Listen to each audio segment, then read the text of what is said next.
Coming up on the next episode of Zuzu All Grown Up. On today's episode, we go back to the Valhalla Tahoe Boathouse Theatre as we begin to conclude our tribute to the late Dr. Leo Buscaglia.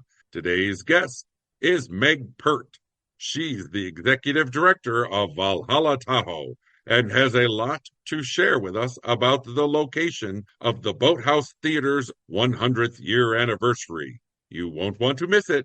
Coming up right away, right here on Zuzu, All Grown Up. Look, Daddy, teacher says every time a bell rings, an angel gets his wings. You're now listening to Zuzu All Grown Up. She's been featured in more than 20 films from the early days of film and television. He is a psychotherapist and her loving husband. Together, they are on a mission to brighten your day and your life. It's a time to smile, a time to laugh, a time to expect more. It's time to get inspired with your hosts, Karolyn Grimes and Dr. Chris Brunell. It's time to meet Zuzu, all grown up.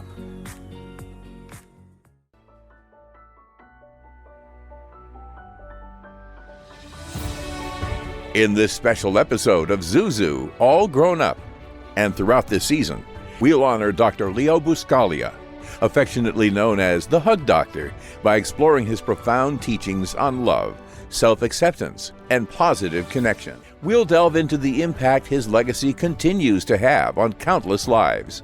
Join us today for some of the poignant stories and reflections from those who were influenced by his work and share in his mission to spread love and hugs to the world. That's today on this very special edition of Zuzu, All Grown Up.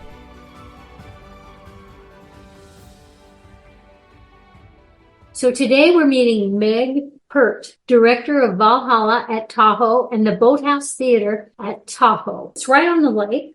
It's going to be a really exciting interview, and we're going to get to see this building, and my goodness, how wonderful that they're able to have these wonderful plays. I can't imagine what a beautiful location that would be. Can't beat that. Get ready for miracles. Get ready for Zuzu. All Grown Up. We're back, and we're about to be joined by Meg Peart, the executive director of Valhalla Tahoe.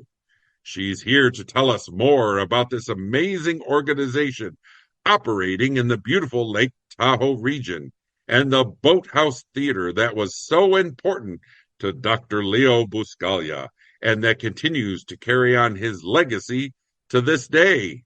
Karolyn and Chris, over to you to help us meet our next guest. Today we have someone very special.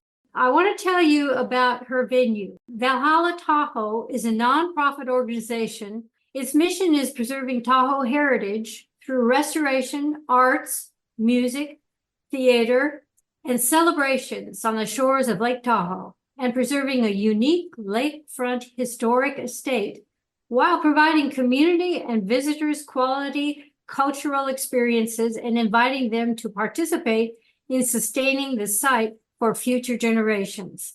Meg Peart is going to tell us all about that, and we look forward to hearing how you, as a young girl growing up in the theater productions, now manage Valhalla Tahoe, a treasured performing arts center. Oh, thank you so much for having me. Appreciate it. So Valhalla is located here on the south shore of Lake Tahoe. We're inside of an old historic estate. It's the Heller Estate here in South Lake Tahoe. It was built in 1924, so we're also 100 years old this year, which is very exciting. So we're celebrating our 100-year anniversary. We have the Heller Estate is our grand hall. And then we also have our Boathouse Theater here, which I am located in, which is where we do full-length theater performances, a variety of different events here in South Lake.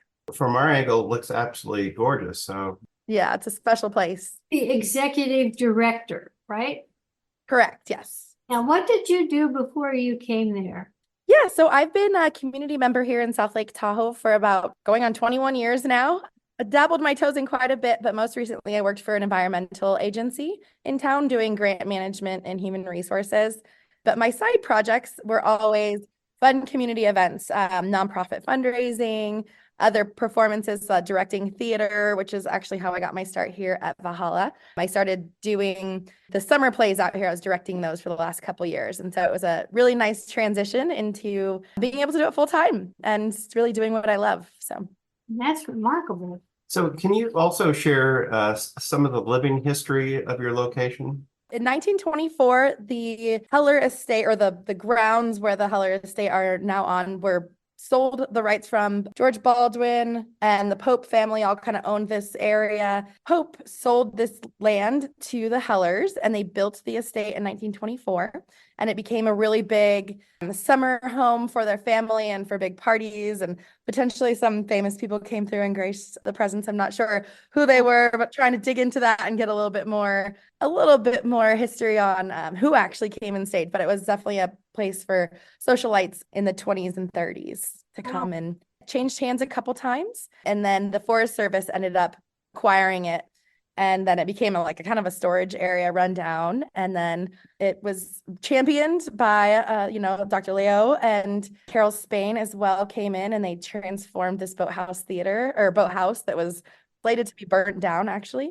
Transformed it into a beautiful theater, which we still to this day use constantly, and we have amazing concerts. And these doors behind us here were actually the original boathouse doors that opened, and the boat would go in and out. And today we have concerts where we open them up, and you can see the lake from here. It's a really gorgeous setting in here in the theater.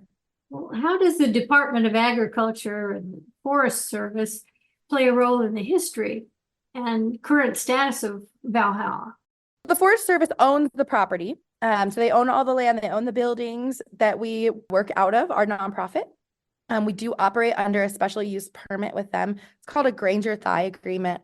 So basically, we are able to use this beautiful location, and by this agreement that we have, we're able to offset rent costs with improvements to the building, maintaining it, replacing, for example, we've replaced the roof on the Boathouse Theater, as well as the Grand Hall needs to be redone, siding. So we're maintaining the building in exchange for their use of the property. We have a very, very close relationship with them. We understand that on your website, valhallatahoe.com, you have some incredible photos of the structure on the site that to include a virtual tour of the Grand Hall. What types of activities do you host at the Grand Hall? Yeah, our most popular events at the Grand Hall are weddings. So we run about 70 weddings per year. We're pretty much always having a wedding out here. We do a lot of nonprofit fundraisers. And we just did the high school's prom there last night. So we do quite a variety of different events in there. We have a holiday craft fair that happens every year in the fall. So it's used for a lot, but mainly it's the weddings. Did you ever have the opportunity to meet Dr. Leo? I did not, unfortunately, no. I just took over here as executive director in October. I've been working with Valhalla for many years. Unfortunately, did not have the opportunity. Along with that beautiful hall, you also have a unique building that's near and dear to the hearts of many people. Boathouse Theater. Yeah, and it was the vision and financially supported by the late Dr. Leo Buscaglia. And Carol Spain, founding director of the Tahoe Talc Association, now Valhalla Tahoe. David Kurtzman, board member, local and state representatives. And it did become a theater, which is a blessing to your community, that's for sure. It's 164 seats. 164 seats. Yeah. Like I said, it was originally slated to be burnt down actually by the Forest Service because the building was so dilapidated.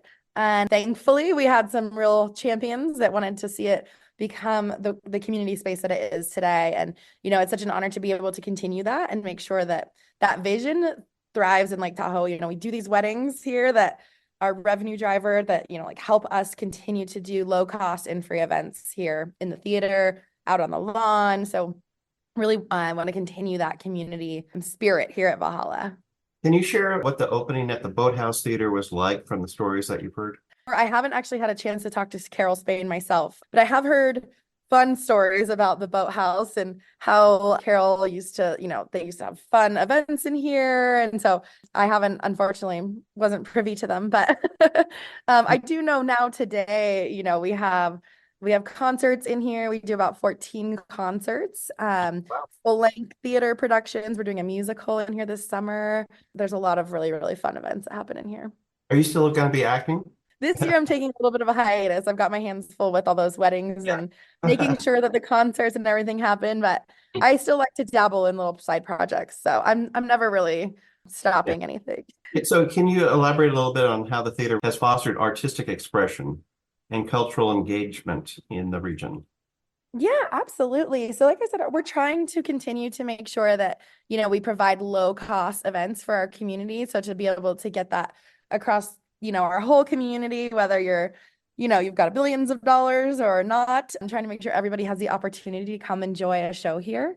So that's really my goal. I started out doing small plays here, and then it gave me an opportunity to direct my first full-length play here at Valhalla. So it's a really cool place for folks who are trying to get into the scene, trying to, dabble a little bit. We do open mic nights, give people all the opportunity to get on the stage and perform. That's my goal, is make sure everybody has the opportunity. The shape and everything of the Boathouse Theater and its intimate setting, scenic as well. How does this unique space influence the types of production you're able to put on? Yeah, that's a really good question. We'll join Karolyn and Chris in just a moment with more of Zuzu All Grown Up. First, an important message. Start your morning right with premium coffee roasts available at ZuzuNetwork.com and drink them in your Zuzu All Grown Up coffee mug. Also perfect for tea and hot chocolate. Stay inspired throughout the day with the same gratitude journal used by Karolyn and Chris, and check out t-shirts, hats, books, Christmas keepsakes, and more at ZuzuNetwork.com/shop. Join Zuzu's network today at ZuzuNetwork.com/join. Karolyn is creating an international network of aspiring angels, everyday people who believe that they can help make the world a better place by making life better for even just one other person. Let us know you want to earn your wings at ZuzuNetwork.com/join, and Karolyn and Chris will send you inspirational material to support you in your journey. We're back with more Zuzu All Grown Up. So it is a very challenging space to build a set or do any kind of big elaborate scenes in. So we do have like a full lighting system in here. It's, we've got LED lights. There's a real booth. So we've got sound and lighting. But the real challenge is the backdrop. We do have curtains here, but I think you just have to be very aware of what piece you're doing. Because again, like the stage is very tiny and there's no backstage area really. So you have to be very smart. When I was selecting my plays as the director, I had to think about those things, like what would be easy, because if you have more than one scene, how are you going to transition the set pieces? And so for me, I put everything on rollers for my first show I did. So everything just kind of swept in and out when we were changing the scene. The last show I did was one of the first plays that we've ever been able to do where we actually have the doors open for the play, because once you open those doors and it's not dark out, it just washes everything out. But I did a play called Men on Boats, and it was a play about the 10 men that were tasked to chart the Grand Canyon. So John Wesley Powell and those men, it was played by all women. It was a very, very fun show. But I built flats along where the curtains are, and I did paper mache to make it look like the walls of the Grand Canyon. And when they actually got to the Grand Canyon in the play, we opened the doors. And so it was able to have this like beautiful lake. So it kind of felt, I know it's a lake, not a river, but it still had the water feel. So it was a cool way to be able to incorporate it. But that was a really fun new challenge that we haven't really explored for plays, is having the doors open, because it's busy out there as well. But it's cool, but it is always a unique challenge. Really, it's that like the stage space is pretty tricky. I like that integration of the lake in that scene. What is the philosophy behind selecting plays and performances at the Boathouse? When I came in, I tried getting more of the community to be involved. My goal is to have new directors coming in to try to, again, get them to feel out the stage, see if this is something they want to do. If it's a great place for that. And then selecting the play, we're kind of open to anything people bring forward. Our goal is really to find folks that have passion projects, because I feel like those are always the ones that are going to do better. When they're more into it, they'll promote it more. They'll bring the life to the stage, and they're actors. It really shows when it's like a passion project. So as long as somebody's really passionate and of course appropriate for our community. We do have a lot of kids that come through, especially in the summer play. So making sure it's appropriate.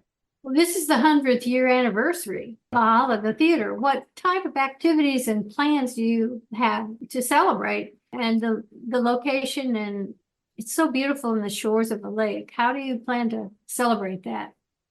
Yeah, so we're working through some details right now, but likely, besides our ongoing summer festival, so we have, all these concerts and art camps and yoga on the lawn and theater, where our goal is to throw some sort of speakeasy 100-year party. So it'll be like a big 100-year celebration, try to transport people back in time and take them to that era and make them, everybody has to dress up. It'll be a rule. As well, we collaborated with South Lake Brewing Company, is a local brewery here in town, and they brewed us a special anniversary beer. So it's a Valhalla Prohibition lager. So they brewed it in style, ish. There's some modern equipment used, of course. So we'll have that on tap at all of our concerts and any of our shows. We'll have our special beer that they made for us. So we're trying to just engage the community more and get them really involved and get people out here. A lot of times we hear community people who live in South Lake Tahoe have never been to this beautiful boathouse theater. And so my goal is to just get more people out here and get them to experience it. Really, it's such a special place. So, knowing that there are challenges with any type of property or historical structure, what plans, if any, do you have for maintaining and expanding the Boathouse Theater? We don't have any real plans to expand it besides just upping our programming in here. And the one thing I am trying to do this year, we do have a projector and projector screen that I think is from the 70s or 80s. I'm not really sure. So my goal this year is to upgrade our projector equipment to be able to incorporate movie nights, maybe some more film screenings. We've done a couple of those film screenings.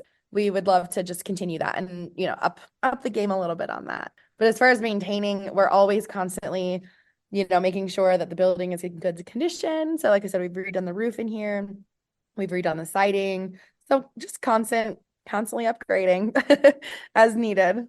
Well, since the passing of Dr. Leo, what do you think he would think about the theater if he were here today, and how everyone has sort of embraced his vision of what he saw could happen? And I think the theater is carrying on his love for people and the theater arts. My goal is always to make sure that he'd be happy with what we're doing here. We'll join Karolyn and Chris in just a moment with more of Zuzu All Grown Up.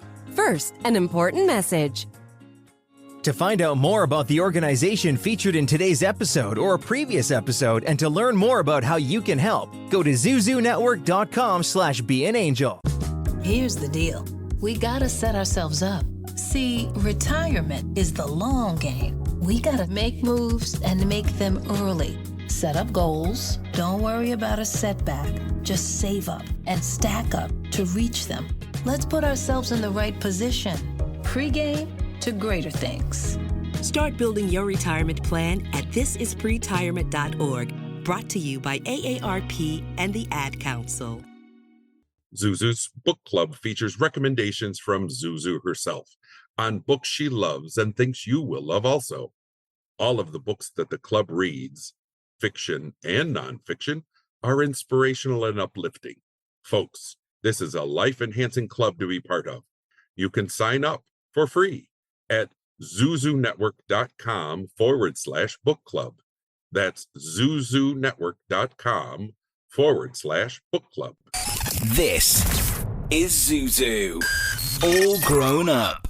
I think that he would love the fact that we're still keeping it alive and keeping that spirit going here, and also making sure it is an accessible community space. People here in South Lake or for around the basin and to Reno as well. Yeah, just making sure it never closes down or, just keeping that going. I think you'd be really happy to see it.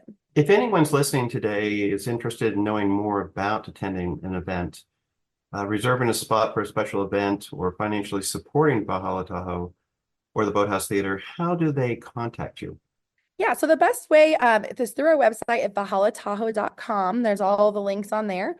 Or you can also email info@valhallatahoe.com. All that information is on our website. But from our main page there, you can see all of our amazing events that we're having, inquiring about renting out the space, and as well as becoming a member, donating, supporting Valhalla Tahoe.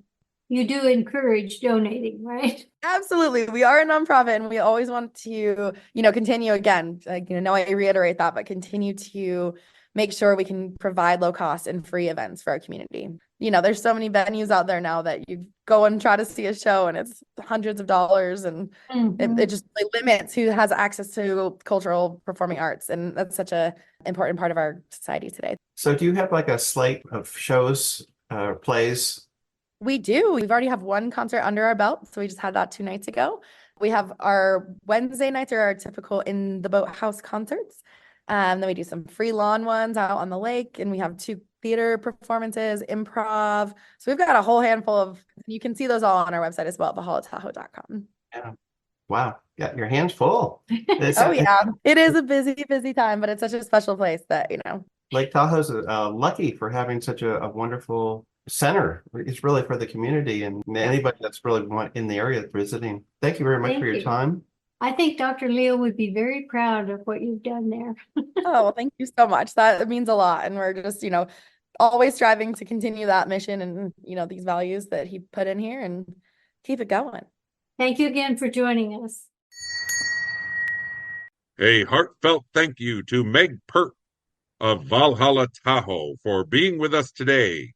If you ever find yourself in the beautiful Lake Tahoe area, an experience I wholeheartedly recommend, make it a point to visit them. The Boathouse Theatre and the stunning Heller Estate. They have truly honored the vision of Dr. Leo since its inception, keeping that dream alive and vibrant. That's all from us today. Stay tuned for some important messages. I'm Seth Kennedy, and you've been listening to Zuzu, All Grown Up.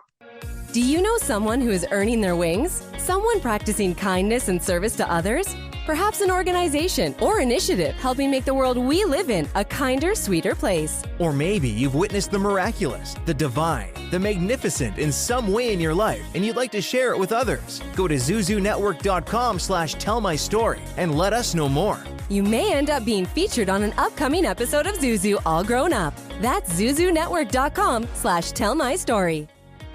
Thank you for listening to another episode of Zuzu All Grown Up.